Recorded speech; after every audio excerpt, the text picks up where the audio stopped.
Sen aslida Arsenal o'yinchisi bo'lishing mumkin edi. Sen Arsen Wenger bilan uchrashganding, kelishing kerak edi, hammasi deyarli bitgan edi. Bilasanmi bunda kimni ayblayman? Jon O'She'ni.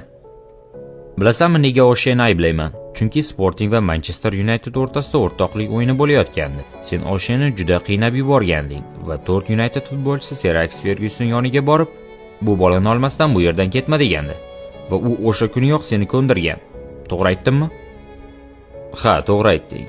Lekin senga avval aytganimdek, Pris, bu endi o'tmishda qoldi. Vaqt o'tib ketdi. Bu hayotning bir qismi. Lekin to'g'risini aytish kerak, men hech qachon Arsenalga dushman sifatida qaramaganman.